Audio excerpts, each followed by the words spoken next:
Ayan guys, no? Hello, magandang araw sa inyo lahat, no? Ayan, so kamusta naman po tayo? Sana ay nasa mga mabuti ho tayo mga kalagayan guys, ha? Ayan, so this is Laking Davao once again and welcome back to my channel.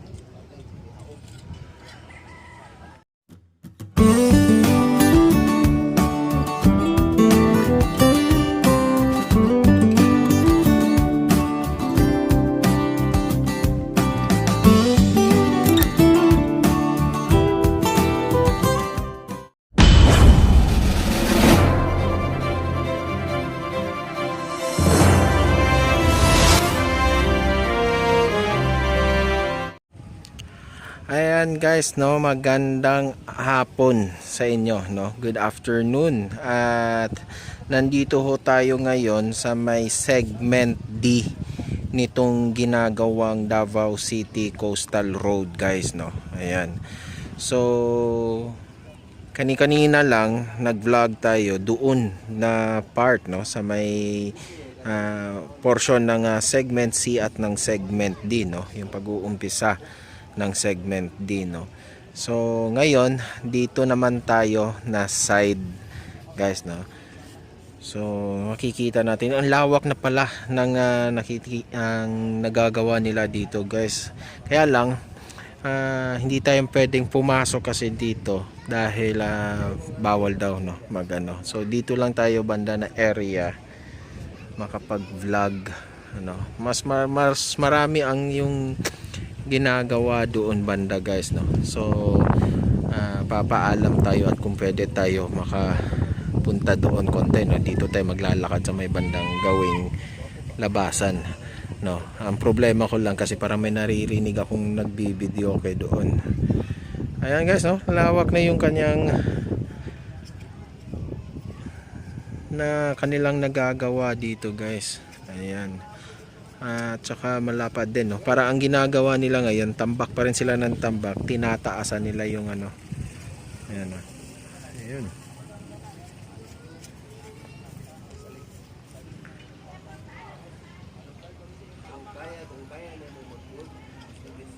So ito guys, ha. So ngayon guys, lakad tayo dito banda.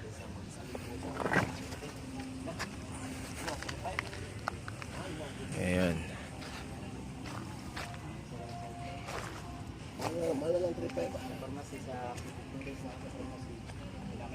Okay lang dito, sir, no? Dito. Okay. Thank you. Ayun. So dito tayo banda, guys. Hindi kasi tayo pwedeng pumasok doon. Medyo nahirapan ako maghanap ng itong area na to, guys, ha. Buti na lang kanina may nasundan akong parang dump truck. Sabi ko malamang at sa malamang dito ang punta, no? Kaya sinundan ko, tama-tama dito nga ang punta. Ayun, nasa ano pala, ito pala yung Alterado Hospital. Ayan, no. Ayan guys, actually kasi kanina pupunta nga sana ako, medyo biglang parang kumilimlim kaya hindi ako tumuloy. Ito. So ngayon medyo lumabas na ulit si Haring Araw. Kaya bumalik tayo dito sa area na ito. Ito, no. Puspusan din pala daw ang trabaho dito, guys, no. Day and night, 24/7. Kaya that indicates na talagang nasa full swing yung pagtatrabaho dito sa segment D, guys, no. Ayan. Ang hindi ko lang talaga pa ako sure, guys, no, kung aabot to doon sa may bandang malapit sa may Azuela Cove, no. Meron kasi mga nagsasabi na hanggang Jerome na lang daw. Mamaya titignan natin kung ano mga pangyayari doon banda sa may Jerome, no. Kasi ito yung barangay Duterte, no. Barpa kung tawagin nila, no. Ayan. So dito ito, ayan. Dito yung almost load of works, no? Nagtatambak at patuloy yung pagtatambak nila dyan. Ayan guys, no? Makikita natin dyan, tuloy-tuloy yung pagtatambak nila.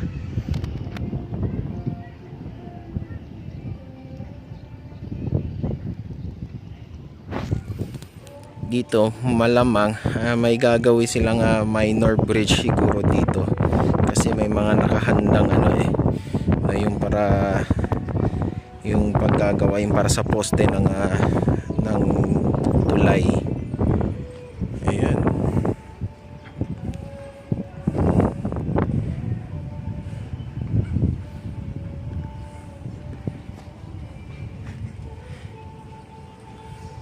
Ito yung nagugustuhan ko dito, although all we know na this area is pero makikita nyo guys, malinis yung yung dagat.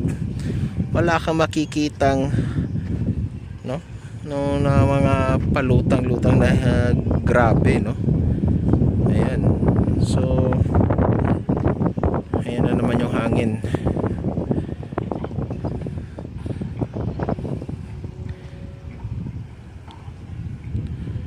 Ayun, no? Tsaka walang amoy no? Wala kang maamoy dito na masangsang ba or what, no? Dito pag sa ibang lugar, alam mo no? Na hindi tama no? Dito buti. Kudos sa mga tao dito at mine-maintain nila yung cleanliness dito sa paligid ng nila, yung coastal area. Ayan guys, no. Quick update lang naman tayo dito. Hindi kasi natin alam din kung talaga hanggang saan magtatapos tong Davao City Coastal Road na ito, no. Kung sa Jerome ba or yung dyan banda sa may Aswela Cove, guys, no. Kasi all I know before, the original plan for this coastal road, it will connect to the para ang exit niya doon daw, no, sa may Aswela Cove, no, yung kay Ayala, no, na parang magkakaroon ng parang link or what, no.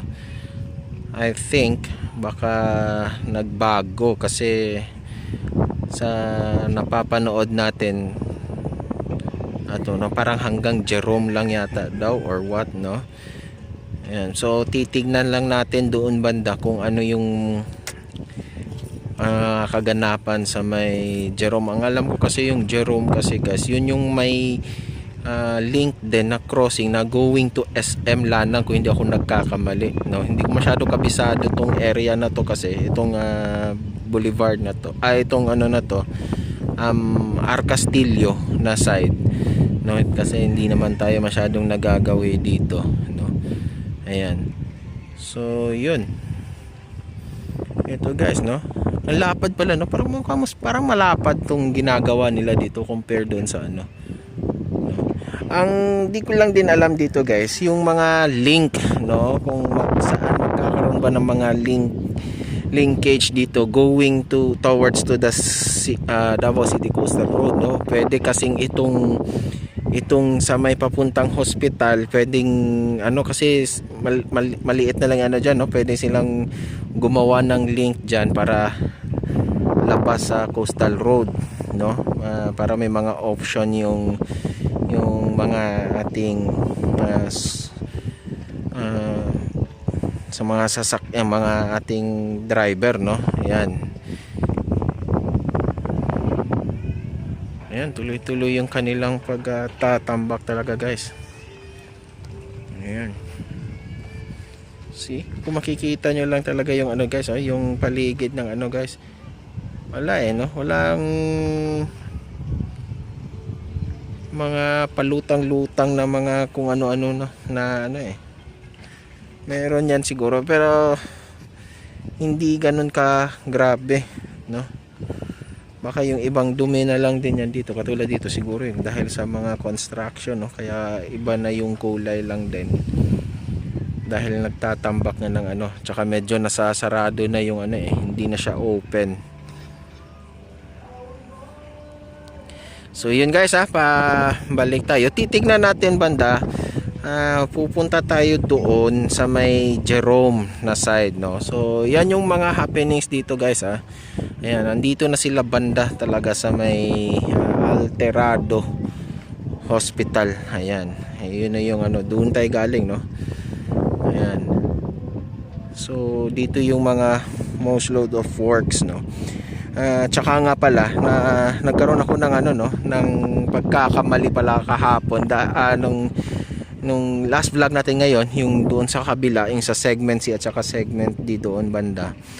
Ang nasabi ko doon is 2027 yung completion date nito, no. Ang pala is yan, no, 2025 yung target completion date, no. Pero I think kasi parang ang minimin nila dyan is yung sa segment C at saka segment portion ng no, yung doon sa may segment C baka at saka itong segment D baka 2025 yung completion date, no, hanggang Jerome, no.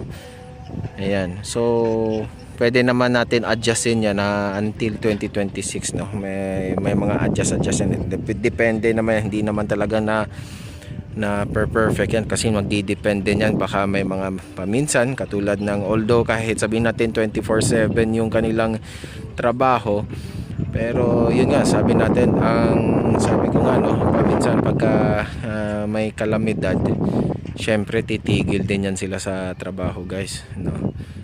Ayan, so hopefully lang medyo menos yung nandun talaga yung mga load works guys, Ayan, zoom natin konti. Ayan,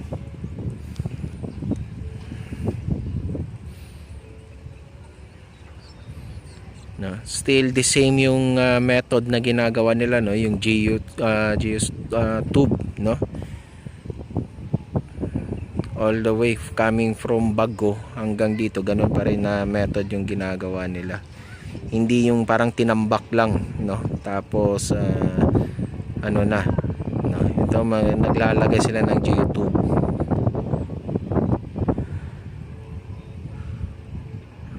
Ayan,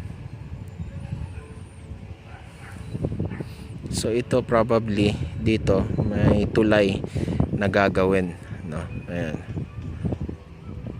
tulay ito, minor bridge lang naman yung gagawin dyan.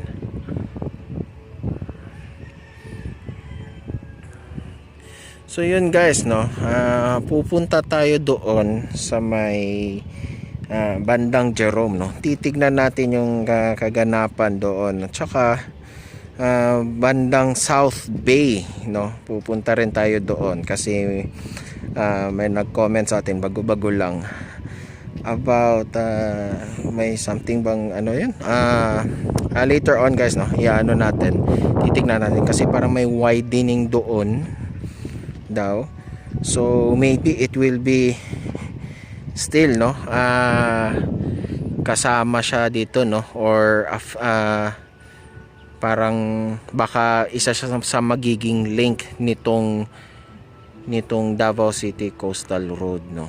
Ayan, yung parang pinaka main entrance and exit na siguro baka yung doon, kasi alam ko yung doon na area, yun na yung malapit talaga sa Azuela Cove guys, no. So pwedeng nang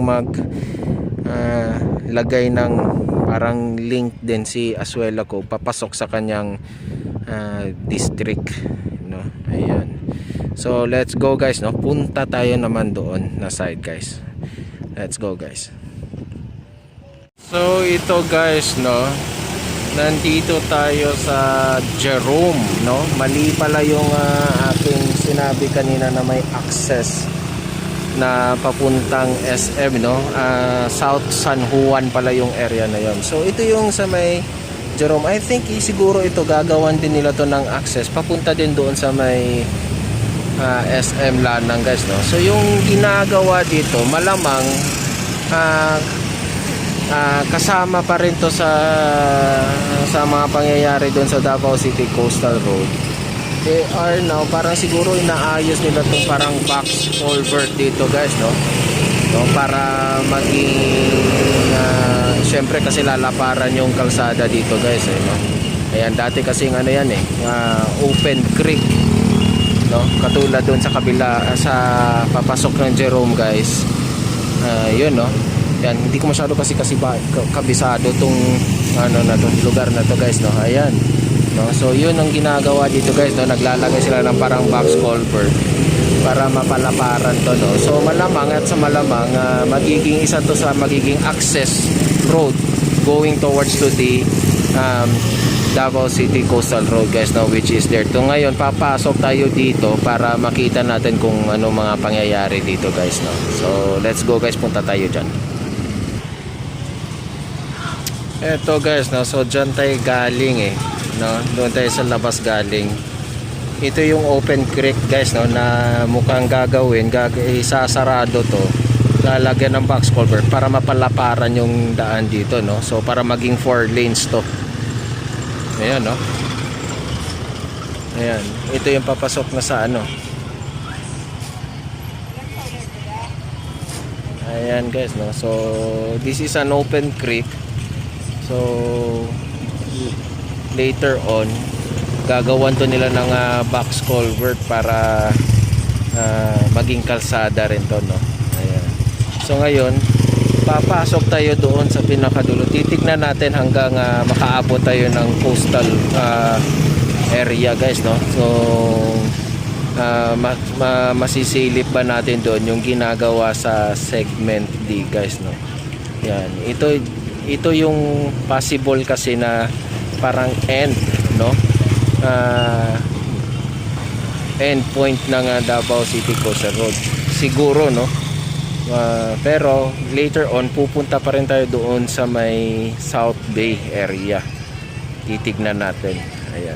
So let's go, guys, no? Puntahan natin yung papasok tayo doon. Titignan natin kung ano yung meron doon sa may kaganapan dito, no? Kasi para malaman natin. Ayan. Ayan, guys, no?